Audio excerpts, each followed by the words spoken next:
machines. Here's Foyt coming back up to pick up his position for the start. 150 miles, 150 laps the distance here today. Pace car, light is off. It pulls down onto pit road. And we're ready for the start. Coming to the line, Daniel Gaius breaks out in front. Tom Sneva falls to second place. All 22 cars off to a good start. One car in trouble at the bottom of the track going into turn number 1 and slowing down and going into the grass at turn 1 on the start, one of the 22 starters. Out in front and getting a 12-car length advantage. That's Johncock out of the race on the first lap. Gordon Johncock's automobile broke something right on the start line, and he is retired from the competition. Johncock, who has won 2 races this year, one at Phoenix and one at Trenton, will not win today. And now they are at Bolsong. Spin, that's Gilhausen, number 19. Spike Gilhausen's car. Looks like he may bring out the first caution of the day. As you can see the car just over the yellow line. Gilhausen's number 19 will bring on a caution. He is just out of the 4th turn. He slid coming out of turn number 4, slid about 200 feet, and his car rests on the bottom of the track about 100 feet from the entrance to pit road. The first caution of the afternoon comes as the car is complete. You know, Ken, this track, although it seems fairly smooth, when you get going very fast as these cars are, there's quite an undulation coming off that last turn, and it has a tendency to want to spin the car. That's probably what happened right there.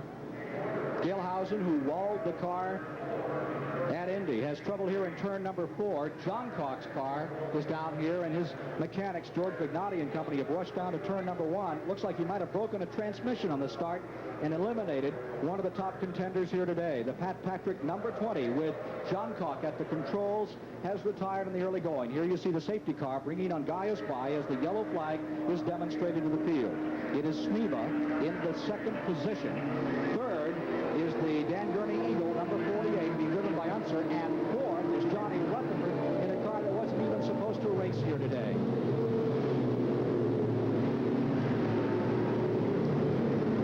Ken, this track has pretty long, wide turns and relatively short straightaways, although the cars are able to accelerate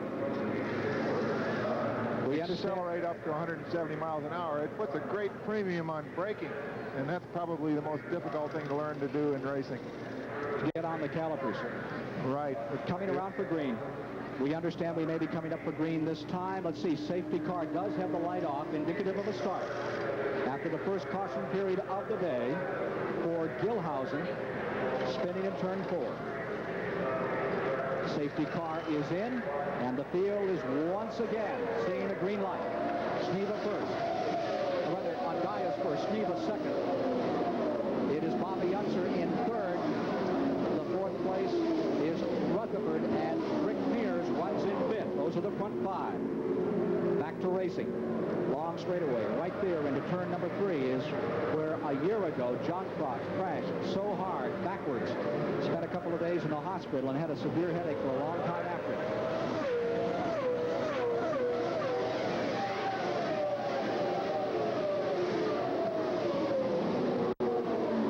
Tom Sneva trying to gather up some distance in car number 1 on the leader, 25 on Gaius, and not able to do so. On Gaius seems to have that Bell's Parnelli Ted Field automobile really hooked up this afternoon, and he has a good advantage over the 2nd place automobile. Car number 19, Gilhausen, incidentally, is now coming back on the track. The man who spun just a few moments ago. Here he is coming back out on the speedway. Leaders snarling down by, and that's always a dangerous time, isn't it, Dan? When the guy comes out, if he gets out just an extra foot or two at that slow speed, it's like running up against a wall. Their only barrier there is that yellow line that they're not supposed to cross over. On Gaius, well in front. Can he stay there? A year ago, the car did not stand the gap and broke. Here he is back to the stripe. And here we see Pancho Carter in the pits. Something wrong with the Lindsey Hopkins car. Bad break for Carter in the early going. Talking to his crew. Looks a little warm down there today, Dan. Yes, car's very to the ground, too. You can see all the heat coming from the turbocharger. Oh. Here's on Gaius, right out to the wall. That's the point where you really test a driver at full speed, where he aims that car head on for the wall and jams the throttle down ever so lightly. The turbocharger kicks in and moves him like a rocket down these straightaways. Danny on Gaius, leading as you're watching live the Rex Mays Classic from Milwaukee, Wisconsin, with Tommy Sneva in second, Bobby Unser running well in third.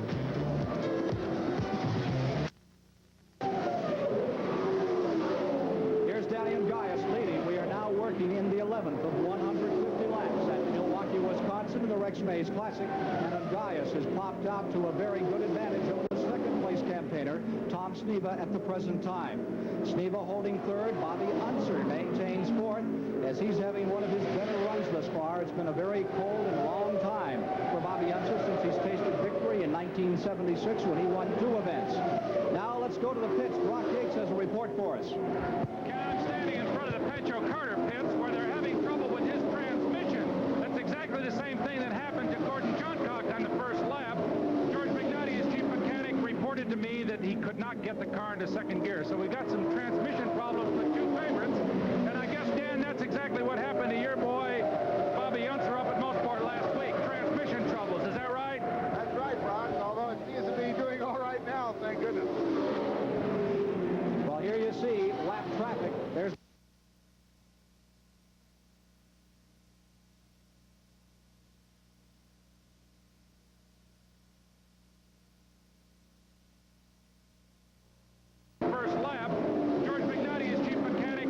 to me that he could not get the car into second gear. So we got some transmission problems with 2 favorites. And I guess, Dan, that's exactly what happened to your boy, Bobby Unser, up at Mosport last week. Transmission troubles. Is that right? That's right, Ron. Although it seems to be doing all right now, thank goodness. Well, here you see lap traffic. There's Boom Boom Cannon. Exploding by him comes number 25 on Gaius. He's into lap cars. He's moving around Dick Simon's machine. That's hairy business in heavy traffic with the tremendous speed these cars can turn. Look at that, Ken. He passed one on the inside and one on the outside, right around the outside of the corner. You know, he came out of drag racing, and he is so smooth when you put him on any car. He's done some pretty good road racing, and notice here today on the mile oval, he looks like he's done this all his life. I don't know what the gap is to second, but Danny really is in control at the moment. We'll check it out and get a time differential for you between the first and second place automobiles as they come around. Here's Gaius to the line, running in first, and second place is about 2 seconds back. The Tom Sneva automobile, car number 1.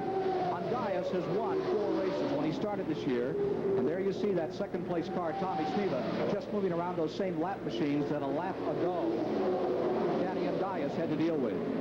We have car 8.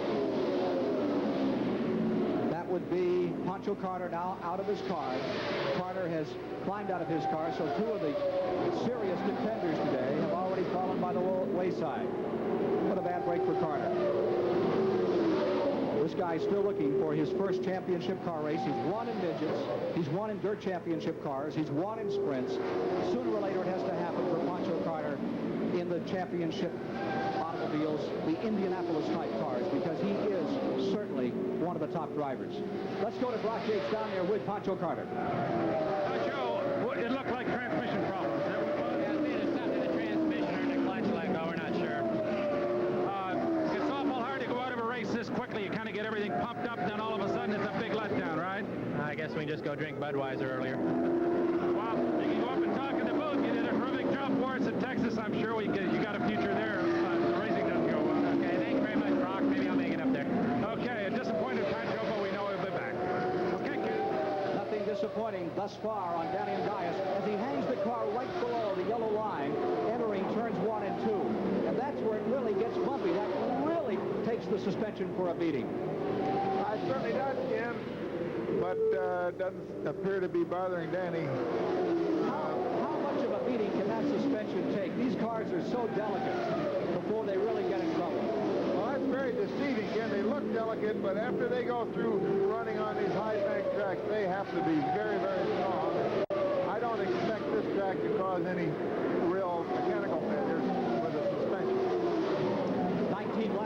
been completed. 131 remain. 131 miles to go as it's Danny and Gaius Day on this Father's Day here at Milwaukee, Wisconsin. Second place automobile continues to be Tom Sneva.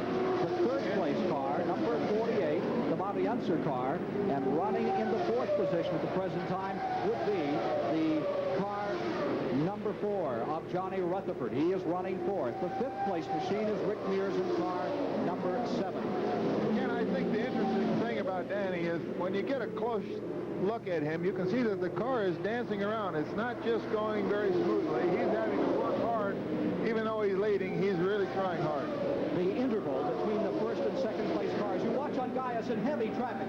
Getting below the Tazzy Bettis car, Valaquesta going into turn 1. He's right down almost in the grass. Interval is 2 7/10 of a second. Back to the second place runner, which is Tom Sneva. Sneva has yet to win this year. On Gaius has won 3 times. But in the points, Sneva with consistent finishes. He hasn't done worse than a 4th place finish this year. Leads the USAC standings. There's Sneva darting, diving down below a car in turn number 4.